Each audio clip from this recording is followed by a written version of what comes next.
Cultural Appropriation and Oppression. In 2016, Lenore Shriver caused a major disruption in the literary and critical world by giving a speech where she defended cultural appropriation, which is generally considered to be the adoption of aspects of a culture that are not your own without respect to the original owners. Shriver took offense to this notion, claiming that the latest and little absurd no-no is part of a larger climate of supersensitivity giving rise to proliferating prohibitions, supposedly in the interest of social justice that constrains fiction writers. Her idea is that cultural appropriation doesn't matter because, in the world of fiction, any story you make is yours to tell, and trying to push the boundaries of an author's personal experience is part of an author's job. This may be true for fiction in general, but what about cultural appropriation as a whole? What are the true effects of cultural appropriation, and how does this cultural appropriation tie into racism and discrimination across cultures? First, let's look at what cultural appropriation is and isn't. One of the few defensible arguments that Shriver makes is that fiction will suffer if authors are only able to write from their own perspective, exactly the same as their own, and never allowed to include diversity out of fear of backlash. It's true that authors should be able to portray characters of different races and nationalities. Often, diversity in the media and literature should be celebrated, not scorned. Here, however, I think Shriver misses the mark, the point of what is really meant when people rail on cultural appropriation as a form of oppression and a sign of power imbalance. In response to Shriver's speech, writer Kim Suki wrote an essay titled "What Happened in Brisbane," which is where the speech was given, and had this to say about Shriver's argument. Some of us have no choice when it comes to identity. A black man in America cannot decide on a whim to take off the black label and just be a man. Here, Kim gets to the crux of the matter. That cultural appropriation is about more than just clothing and food. It's about identity, subjugation, and an imbalance of power. Cultural appropriation is about a power imbalance mainly. In the words of Cherie Smith, who is an associate professor in African and African diaspora studies at the University of Texas, cultural appropriation consistently aggregates around people deemed normal, moneyed, and politically relevant. In this time of renewed movement towards civil rights, and cultural appropriation matters because it's evidence of power plays. Who can take culture and whose culture is taken? Who has the power and who doesn't? As a power imbalance imposed upon the minority by the majority, it is often connected to older forms of oppression and racism.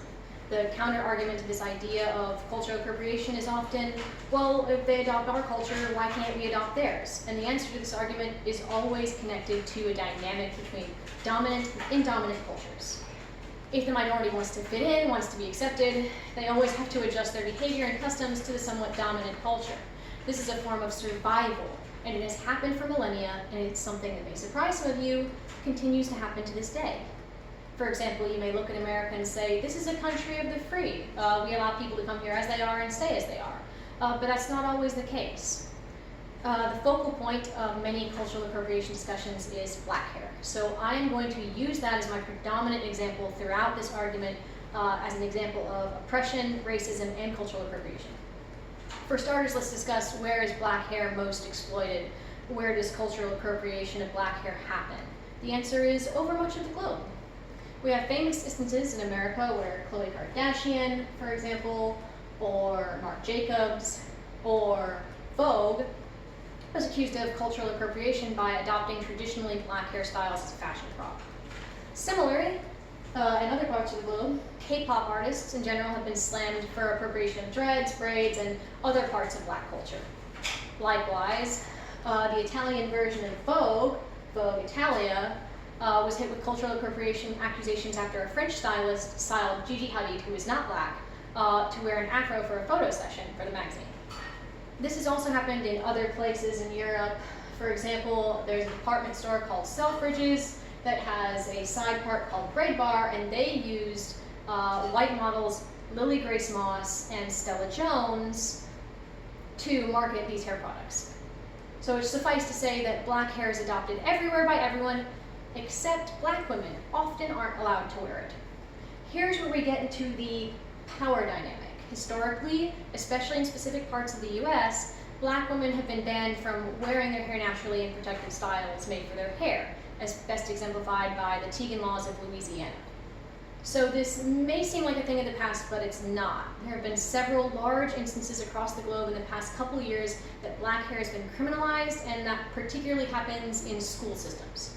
In New Orleans last year, for example, a young black girl was sent home on the first day of school for wearing braids. In a similar situation, a teacher at Mystic Valley Regional Charter School allegedly told a black female student that she needed to straighten or relax her hair before returning to the school. But this isn't a US issue either. In New Zealand, several schools have made headlines by banning black hairstyles or like braids or afros. And in South Africa, where 79% of the population considers themselves black, black students were forced to protest their school after they instructed them to straighten their hair. Here's an example of pictures from the protest. This sort of discrimination in which the powerful are able to profit off of a culture that is not their own, where minorities are shunned and ridiculed for the same culture despite it belonging to them, is what cultural appropriation discussions are about. This is why they are important. But I'll tell you one other thing. It goes deeper than this. In a paper from the Journal of Academic Psychiatry and Law, Hugh Butts found that racial and ethnic discrimination produce a psychic trauma, and African Americans subject to discrimination frequently respond to symptoms with a consistent diagnosis of PTSD. This is why Shriver's mocking and belittling of the issue is off the mark. Her and people like her fail to see the severity of the issues they are discussing and the important history and background that are behind the topics. This is why action is needed to take place. In order to stop the power imbalance, stop harmful cultural appropriation, we need to start at the beginning, the history of oppression. In the example of black hair, which I'm using, this means making laws about racial discrimination in the workplace and schools around black hair. The hope for the future is that some places have already started this process. New York City and California are already taking steps to pass laws that criminalize hair discrimination at schools and in the workplace. Laws like this can cut down on historical racism and oppression that is intrinsically linked to topics like cultural appropriation. Discussion, for example, like the ones that we're having right now, is important because people need to be informed of the history. They need to know what's happening in their country and what has happened in their country.